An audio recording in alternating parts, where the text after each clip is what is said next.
Good evening, folks, and welcome to the live stream. I hope you're all very well this evening. Hope you're ready for the weekend. Let's see who we have on the stream tonight. We have Ava, great to see you, Ava. We have Colin, great to have you on. We have Claire Sweet, great to see you. Killer, thanks for moderating. Once again, great to see you. We have Young Ralph, hope you're well. Arc Office, great to see you. Fearless, great to have you on. Raven 1983 Witch, great to see you once again. We also have Chatty Rat, great to have you on. The Dude is here. Is it the same dude from... was it... what's that movie from...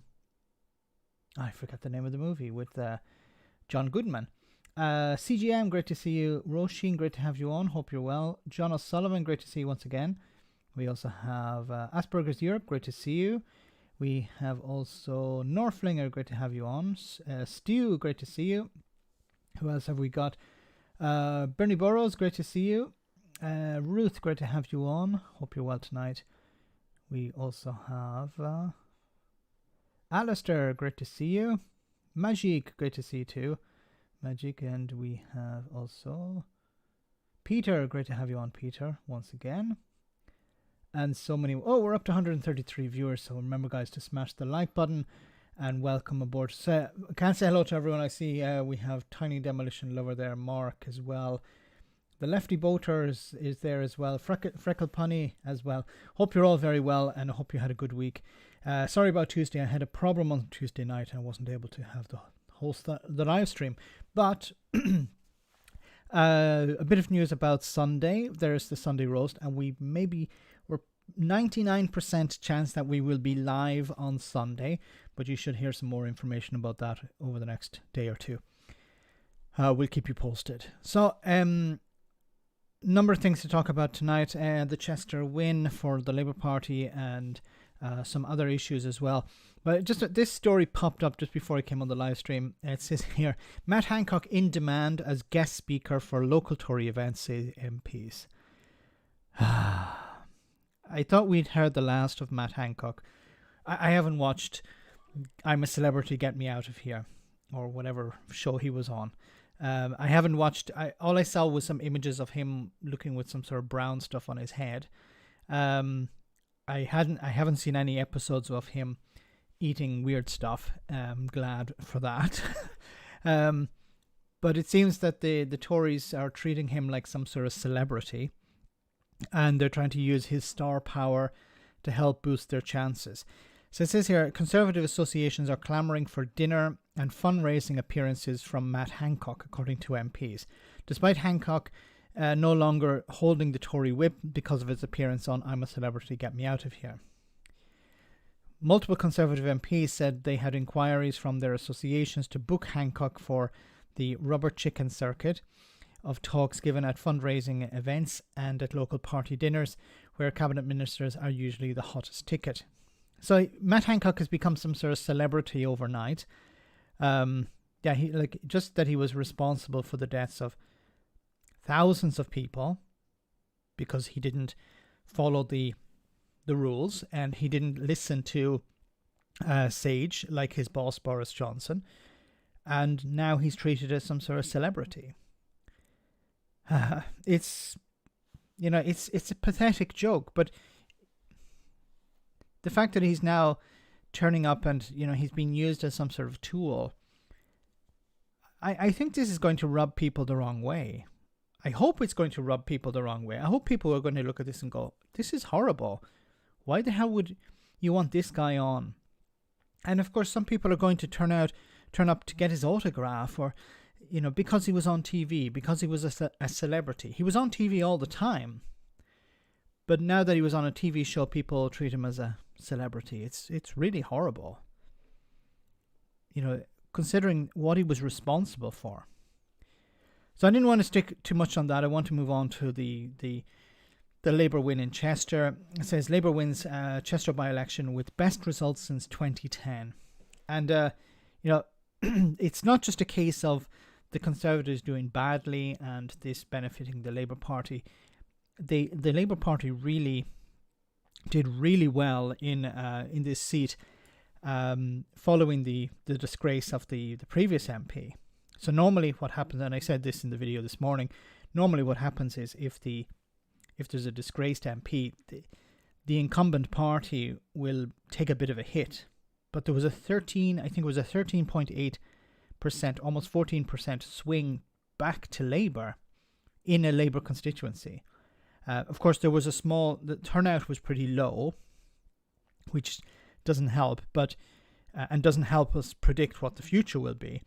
But if this was replicated across the country, the Labour Party would win a massive majority. And they're expected to win a massive majority anyway. Very low turnout, I heard, says Vicky. Yes, as far as I know, it might say, I don't remember if it says it in the article. But let's have a look at it. It says Labour was celebrating a commanding by-election victory on Friday after retaining the seat of Chester. So Labour had already held the seat, with a 14-point swing that pollsters said could give the party a comfortable majority if repeated at a general election. The Labour leader Keir Starmer tweeted his congratulations to Samantha Dixon, the incoming Labour MP, on Friday morning after she won the seat with the party's highest ever vote share. Labour secured a majority of 10,947 on a 14-point swing in a brutal first electoral test for Rishi Sunak. So Rishi Sunak's honeymoon period is pretty much over, and it was not a good result for the Conservatives. They had probably hoped that they knew the Labour Party would hold on to the seat, but they were probably hoping that there would be a slight swing away from the Labour Party. They weren't probably expecting it to swing to the Conservatives because they know that they're unpopular, but they probably hoped that some of the other parties would eat into the vote of the Labour Party, like the Reform UK Party, or maybe even the Liberal Democrats or the Greens, but it didn't actually materialise. Magic, thanks so much for that super chat. Hold a chicken in the air, stick a deck chair up his nose, buy a jumbo jet, and then bury all his clothes. Oh, thanks, Matt. Get on the circuit. Wonderful. Yeah, that's all he could do. Oh my goodness. I remember that song as a kid, but I don't remember the context. What was it all about? I don't remember. Thanks for that. Yes. And I had hoped that we'd see the last of Matt Hancock when he lost his seat. Sorry, he lost the whip. But no, he's going to be writing a book, or doing TV interviews, or he'll be. I wouldn't be surprised if he'll be Dancing with the Stars next, if he hasn't already done it. Receiving 17,309 votes with 61.22% of the vote share, Labour achieved its highest ever majority and share of the vote in the seat. Conversely, the Conservatives received 6,355 votes. Who the hell voted for them? And 22.4% vote share, their worst result in the constituency since 1832. So they've had their worst result since probably Jacob Rees-Mogg was elected back in 1832. The Liberal Democrats came a distant third on 2,300. And friend of the show, Richard from the Rejoin EU party, got a pretty good result. His party beat UKIP. Of course, Rejoin EU is a very small party. They don't really have much of a campaign, and they got a very good result. I don't remember how many votes they got. It was a few hundred votes, and they beat UKIP, which is a party, a well-known party in all of the United Kingdom, and they have a significant amount of funding.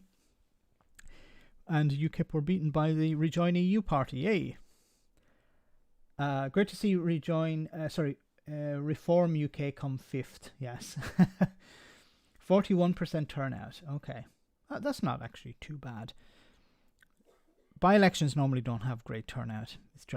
And I was listening to Phil from A Different Bias this afternoon about this, and he made a very valid point that, people vote in a by-election in a different way than they vote for their candidate in their party in a general election. It's, if you believe that your candidate is not going to win, you'll probably not turn up. But in a general election, even if you don't believe your candidate will win, you will turn out to give them a bit of a boost. So how people vote in the by-election is very different to how they vote in a general.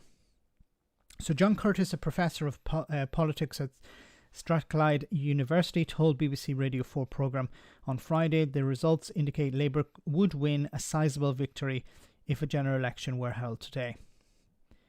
This is the best performance by Labour since David Cameron first walked through the door of Downing Street in 2010. It is one indication that Labour are in a stronger position than they've been in any previous point when they've been trying to challenge the Conservatives over the last dozen years. So the Labour Party are in the strongest position since the Blair days, we could say. And of course, part of that is because of how badly the Conservatives are doing. It's part of it is people want change.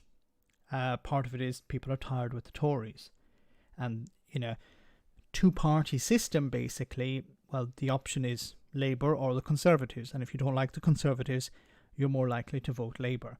And we have to, forget about people who are dyed in the wool or people who will always vote a particular way. The average person on the street will vote, say, okay, I'm tired of the Tories, I'll vote Labour. But it's not because, and this is the majority of people, we have to remember, they're not political junkies like us. They'll say, okay, well, who's in charge at the moment? The Tories, I don't like them. Who else can I vote for? I'll vote for Labour. And then they switch round, the election after that. People are very fickle. Thanks, Magic. So here's Stommer interviewed about this. Look, let's be clear. This was a very, very good result for the Labour Party because what was clear was there was a choice. The Labour Party has been putting forward a positive plan for the future, how we stabilise and grow our economy. So we were putting a positive choice to the electorate in Chester. The government is worn out, tired, has crashed the economy, and the verdict was very, very clearly given. And I think that's a clear message to the Prime Minister, Rishi Sunak, that people are fed up and they want to change, and there's this strong sense now the government has run out of road, run out of ideas, hasn't got a mandate, and it's time for change.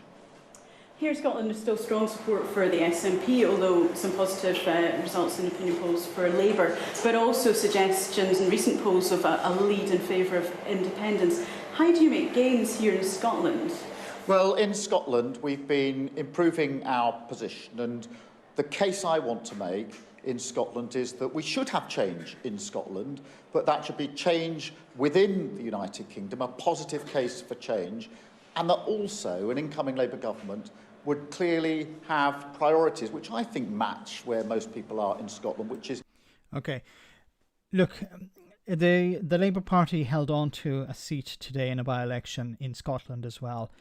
But what you don't see in Scotland is what's replicated in the rest of the UK, or with the exception of Northern Ireland.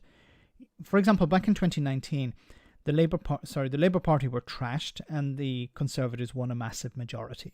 There was a massive swing to the Conservatives, but it didn't happen in Scotland. Of course, it didn't happen in Northern Ireland either, but Northern Ireland's a particular case. It didn't happen in Scotland. The SNP saw their share of the vote increase.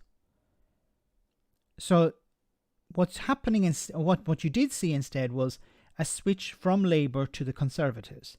And I think in Scotland you're going to see a switch from the Conservatives to Labour. And I don't think you're going to see much of a swing from the SNP to Labour. And I said this before, because Labour don't... What do Labour offer the Scottish voters? Now, if there are some people who vote for the SNP who don't want independence, I don't know how many of these people actually exist, but maybe some of them don't want independence and they would prefer to stay as part of the United Kingdom with a bit more devolution. I don't know why you'd want a little bit more if you could have everything, but maybe some people stay, look, I want to stay in the UK, but I don't want to be independent. I don't want to be independent, but I want a bit more devolution. Then maybe they will vote for the Labour Party, because the Labour Party would probably promise more devolution. But what powers can you devolve that would make any difference to people? Because if we look at the current powers, things like security, immigration, defense, some of these policies, so these powers, if they were devolved, would it make any real difference to ordinary people? Would it be enough for people to switch from the SNP to Labour? I don't think so. The Labour Party will make gains in Scotland, but it would be not at the expense of the SNP. It's more likely to be at the expense of the Conservatives. Now, of course, there isn't an election taking place at the minute, and it's possible that Nicola Sturgeon could stand down and be replaced, and this could affect the SNP vote. The SNP could make some massive mistake. This could affect their vote as well. But if we're looking at recent elections, there's nothing really on offer to vote for the Labour Party unless you're somebody who voted for the Conservatives before. And these are not people who are pro-independence. So you're not really winning people over with some argument about devolution, because there's nothing you can offer these people, and these people maybe are not interested in devolution. I don't know. I don't know. I don't see how the Labour Party can win seats from the SNP because you're not offering them anything. Sorry, I'm late. Don't worry. No worries about being late.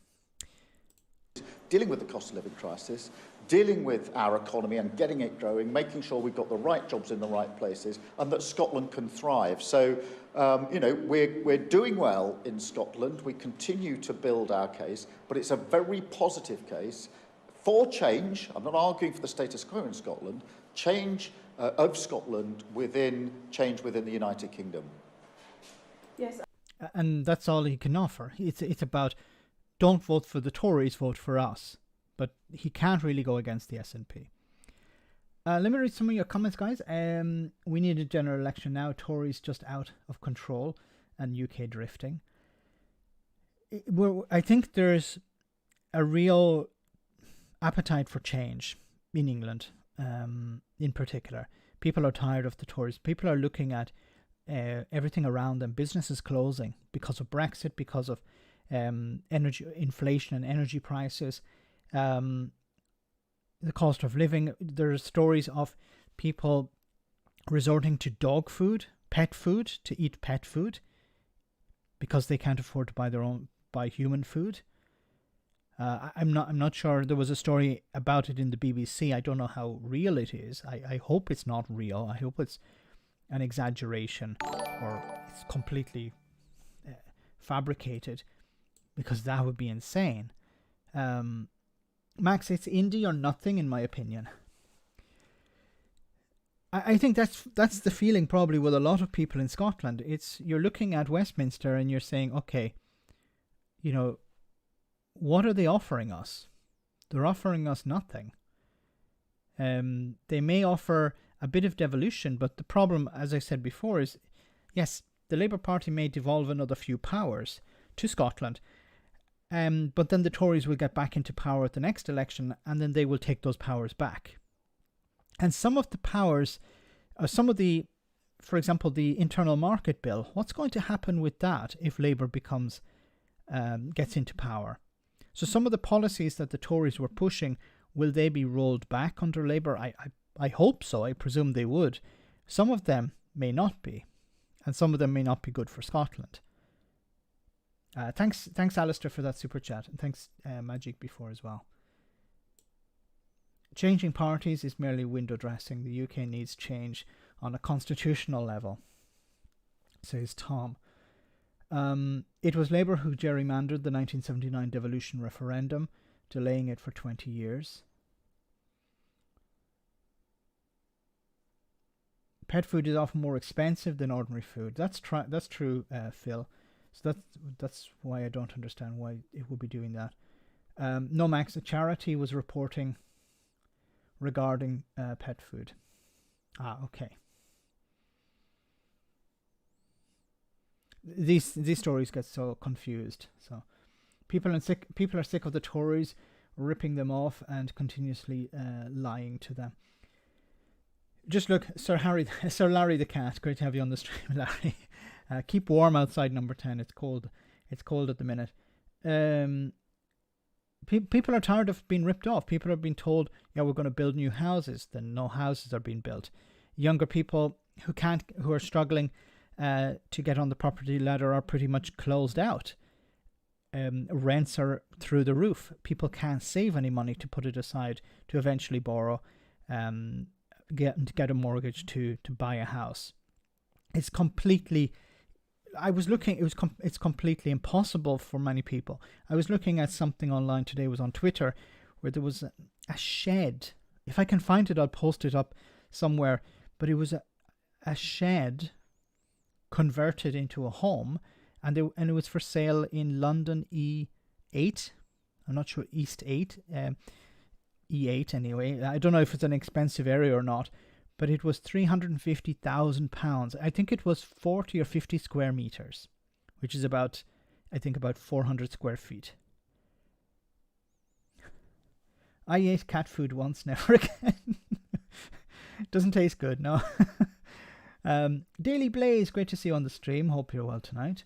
Good evening. Good evening all. Hope everyone is well. I hope you're well, Daily Blaze. The aliens might get you. I'm not sure what that's about. Don't go outside. The aliens might get you. So the result for Labour in Chester was good. It could be an indicator for how things are going to pan out in the future. And I said in a video this morning about how, or this afternoon it was, Rishi Sunak is in trouble, and he may call an early election because it might stop the rot somewhat. Because the longer this goes on, we know that things are not going to improve in the next 2 years. The OBR published data recently saying that there's going to be a recession for the next, or maybe it was the Bank of England said there's a recession for the next 2 years. After 2 years, after 2024, there will be a bit of a recovery, but it will be based on the downturn. So things, yes, of course, will get better. Blasé. I know, Daily Blasé, but sometimes he says Blaze. He says, call me Daily Blaze. It's more correct. I think with the accent on the E, you have to say Blasé. Sunak Prime Minister name only. I don't know how long he can hold on to this, because what's happening at the moment, and on the 5th of December, it's according to some media reports, Conservatives have to decide whether they're going to run in the next election or if they're going to abandon their seat, like Sajid Javid did today. So Sajid Javid said he's going to resign at the next election. So whenever it is, he will not run again. Meaning somebody else will run in his seat, and probably somebody not well known, and the Labour Party will win that seat. It's a way to save face, so he can, scuttle off into the private sector or do whatever he wants, make some money on the side, of course. He'll no longer be an MP, so he can do whatever the hell he wants. And he doesn't want to be sitting in opposition. It doesn't help his career or his bank balance, probably. For people like this, 82 or 84,000 pounds a year is chicken feed. Remember Boris Johnson? He said 125,000 pounds a year is chicken feed, because he makes so much more writing articles for the Daily Telegraph. Or be like Matt Hancock, go on some TV show and earn lots of money. So I want to show you this clip from Joe Politics. They interviewed some people in a Tory safe seat and asked them about the Conservatives. Our granddads would turn in their grave to see what's happening today. You might as well take them off the list next election, because Conservatives will never get back in. They're finished.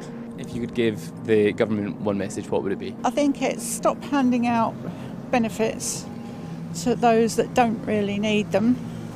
What, you mean like those PPE PPE contracts? Is that who you're talking about? Or the richest in society who get these tax cuts? Is that who she's talking about? Probably not. Stop handing out benefits to those that don't really need them, because a lot of them are just spending the money on alcohol or drugs.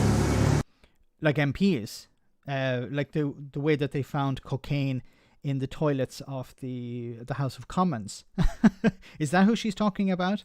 And start giving it to the people that do need it. Do you vote? I agree 100%. Give the money to the people who need it. Don't give it to like multimillionaires and billionaires. Don't give it to the oil companies, for example. Don't give it to them. Yeah, they don't need it. Give it to people who actually need it. You know, people on universal credit. Boris Johnson is on the stream tonight. Great to see you, Boris. And taking your time out to follow the stream. Great to have you on. Owen Jones thinks the Tories will beg to have me back. You think I can make a comeback, Max? Best comeback since Lazarus. Huzzah. Well, Boris, I think you could make a massive comeback. I think, yeah, better than Lazarus. Oh my goodness. Thanks so much, Boris. Great to have you on the stream. And thanks for taking time out from your busy schedule, your speaking tour, to support the stream. Thanks, Boris. Brad, great to see you on the stream. Thanks so much for that super chat. We forget rats leaving the sinking ship.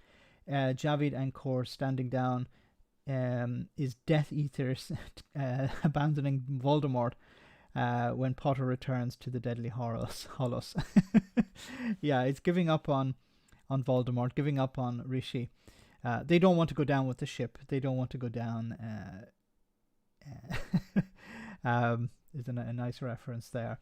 It's there's no point. See, the problem is that if there isn't whenever the next election is, if they think they can win the seat, then they'll campaign, and you have to go around and hug babies and and shake hands with elderly people and kiss old women on the cheek and eat lots of pies and smile in front of a food bank and stuff like this. This is all the sort of things you have to do if you want to hold on to your seat. And people like maybe Sajid Javid say, to hell with that. I'm not into that. I'll just let it go. And I'll get a job. I have a job probably lined up in the private sector, maybe as a lobbyist or on the board of some company. I can use my contacts for that company so they can get the best contracts and, have the easy life. Work from home 3 hours a week. That's all I have to do and earn, a 7-figure sum probably. That's what they're interested in. They use politics as a springboard to a better career and a massive salary. They're not there to serve their constituents. They see it as a means to an ends. Very few politicians, especially in the Conservative Party, are there because they actually care about their constituents and want to do something good. Otherwise, why would they vote for, if they did, why would they vote for policies like to make people poorer, to end, protection for people who are disabled?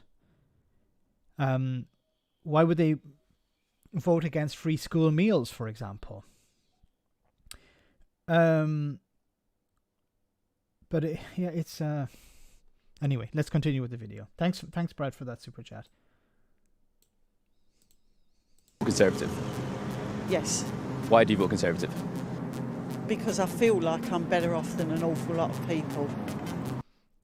I vote Conservative because I feel like I'm better off than a lot of people. What? She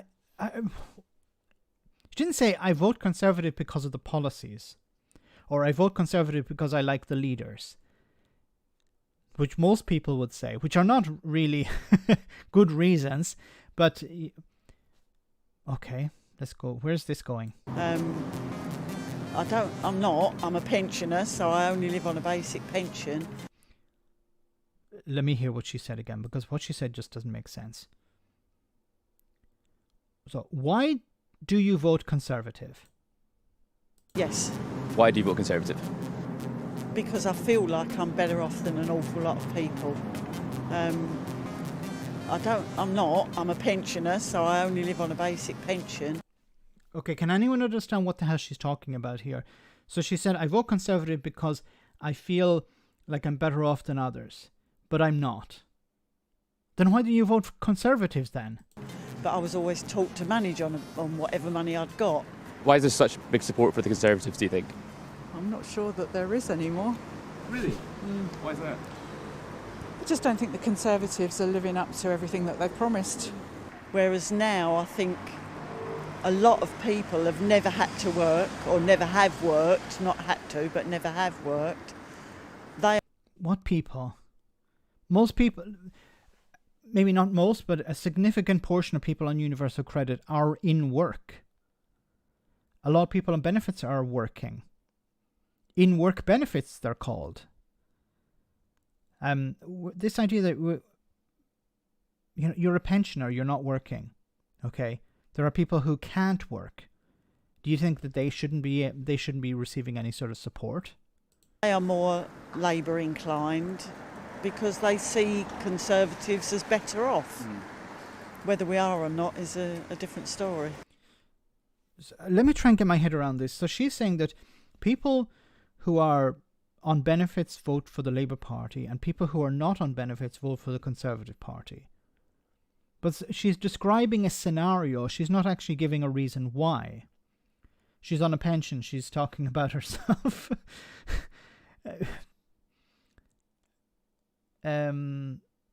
This one's trying to tie her Velcro.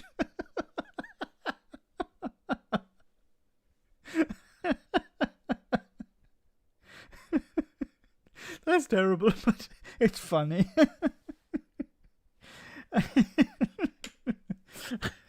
Oh my goodness.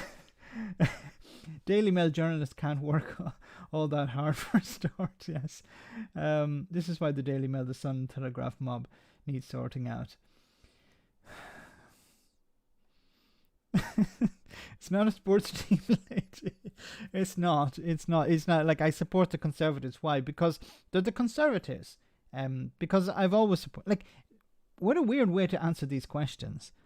You might as well take them off the list next election because Conservatives will never get back in. They're finished. Yeah, they can take the House of Lords with them and all. Just a waste of time. And the biggest thing that makes me laugh about this mayor, he wants the fumes off the road, but he wants to legalise cannabis. Is this guy serious? So he's talking about the mayor of London. So he wants the fumes off the road, but he wants to legalise cannabis. Does he not understand the difference between... Does he not understand the difference between carbon monoxide or carbon... What is it? Not carbon monoxide. It's dioxin. No, what is it that comes out of the exhaust of... I should know. The exhaust that comes out of the exhaust of cars. There's a bit of a difference between that and cannabis. And it's not like people are going to be smoking cannabis in your face, or when you're walking down the street, it's going to be like, I can't see where I'm going. There's so much cannabis. And, if it was like that, if the world would be a happier place. I think if there was fog and it was like that fog that's not fog today. It's cannabis smoke. Oh my God. I know CO2, but there's also something else that's in the exhaust. My God, where do they find these people? I feel a bit let down with the Boris situation. The Boris situation. I've heard it called a lot of things, but I've never heard it called the Boris situation. If he'd have said... Actually, I said I can't see, but it doesn't matter whether I can see or not. Sorry, go back to the Boris situation. I feel a bit let down with the Boris situation. If he'd have said did the wrong thing, I shouldn't have allowed the parties, he'd still been in power. Because I think... If Boris Johnson apologised... Well, see, that's the problem. Boris Johnson doesn't apologise. If Boris Johnson had shown some regret or some remorse, he would still be in power. But you're asking for, the impossible. Boris Johnson can't show remorse. It's impossible for a narcissist to show remorse, because a narcissist, as we saw when Boris Johnson did sort of apologise in the House of Commons. What did he do as soon as he had left the dispatch box? He went into the tea room and said, I didn't mean it. You know, he couldn't even maintain the facade of remorse for more than 20 minutes. Yeah, he'd still be leader if he had just said, "I'm sorry, guys, about the parties." And once again, these people don't understand the reason why Johnson left in the first place, why he was forced out.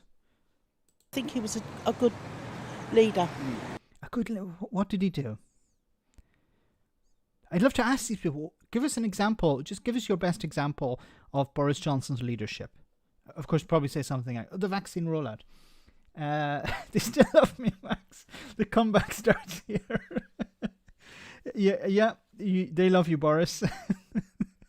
I don't know what percentage it is, but you're doing great. I mean, if Boris was still in charge, would they get your vote? I think he would. And Mr. Hunt and Mr. Is it Fishy Sunak or something his name? No, this guy can't be real. Is it Fishy Sunak? Or... Fishy Sunak. Is that how Irish people pronounce it? Fishy Sunak. It's from Dublin. Oh my God, this is amazing. So he doesn't like Sadiq Khan, so he probably votes for the Conservatives, but he doesn't know who the Prime Minister is.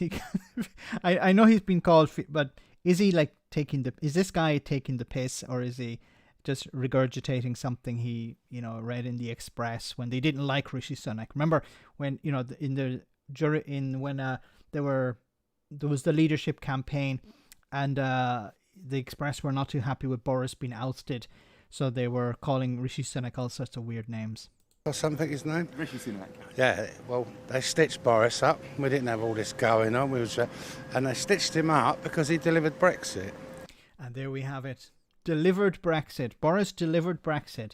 So why the heck are we still talking about Brexit? And now eventually they're trying to push us back into that. This is not England no more. This is not England no more. Look, I understand that this guy is not representative of maybe even of his town. But they're trying to force... Who is trying to force who back in? This is the question I would ask. So you're saying somebody's trying to force England back into the European Union. Who is this? And how are they forcing...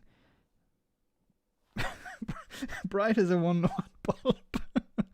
Oh my goodness. But this guy probably reads the Express and he gets all his information from Facebook, so...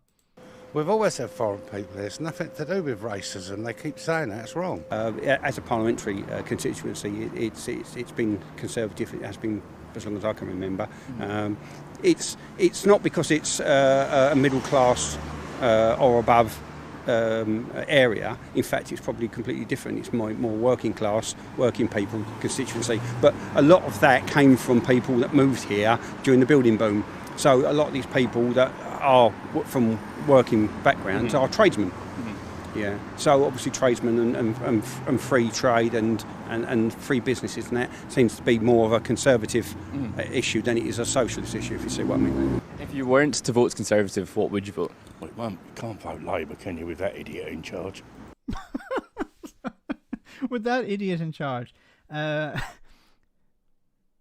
Alistair, thanks so much for that super chat. These people get to control who's in government. Yes, these are the people who will decide. And this is the problem with First Past the Post. These are the people who will decide who runs the country. And if you're Scottish, you'd be probably even more angry watching this video. Because these people are the ones who will decide who runs Scotland as well. Even though Scotland has a devolved government, it's still limited on what it can actually do. But I can't vote Labour. I can't put that idiot in charge. Why are you calling him an idiot? Like, what has he done that deserves the label of idiot? I mean, what's he going to do? I don't think Labour can help us. I don't know who you can have in, mate. I really don't know. Don't know. You know, I've been self-employed all my life. I've been off work 2.5 years. I don't get any money because I'm self-employed. And I've got over 16,000 in the bank. So they don't... So if you're suffering at the moment under a Conservative government and you believe, well, if I vote for the Labour Party, it won't make any difference, surely give it a try. You know, if you're on benefits, he's saying he's not getting anything, then how is he surviving? If he's lost his job and he's getting nothing, is he living off savings? Like, surely he can get something. I don't believe for a moment that just because he was self-employed, he can't get any sort of benefits. I don't think that's a requirement. You know, you had not to be working, or you had to have some sort of full-time employment. You had to be paying PAYE in order to access benefits. If you don't have a job and you can't find a job, you'll be given benefits. As long as you meet the criteria that you don't have like £100,000 in the bank. But it's he would be better off under Labour. Surely he knows that. If he's suffering at the moment, then surely something is better than what the current status is. Pay me nothing. I'm not entitled to it. But now I do get £11 a day. The same as what anyone that comes up on the beach get.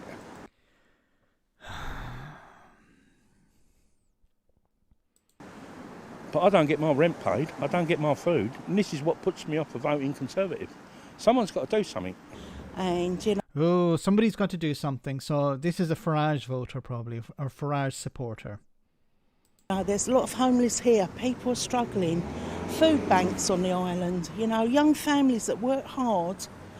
You know, they don't know how they're going to heat their homes or whether they're going to eat. And then we're putting people up in hotels. This lady before said she would vote for Boris Johnson. And she's just described a number of problems here. Homelessness, people can't feed their families. Boris Johnson, when was he removed? In September? These problems have existed for the last 12 years. In particular, food banks. So if she has a problem with food banks, why is she happy with Boris Johnson? Does she think these things just sprung up over the last 2 weeks or something? And of course, she's been, you know, spoon-fed this idea that, well, don't be angry with the people who are in charge. Be angry with the immigrants because we're putting those people up in hotels, and why aren't we looking after our own? Although I support a guy who doesn't look after his own. Okay, you can't have it both ways, Mrs. or Miss or whatever you are. It's not right. It's not right. 450 people got off boats at Dover on Sunday just for the benefits. That's what the Yes, people. See, this is the problem. It's no longer funny now, because these people have been brainwashed into thinking, you know, they read the Express or they listen to Nigel Farage and they're like told, oh, these people are coming here to claim benefits. Now they're complaining that they say that the benefits are like £11 a day or £8 a day. Well, who would come over to live on benefits of £8 a day? People are coming over for two reasons. Mainly, okay, 99% of people coming over for two reasons: to claim asylum or to work. They're claiming asylum to escape persecution. They're coming over to work.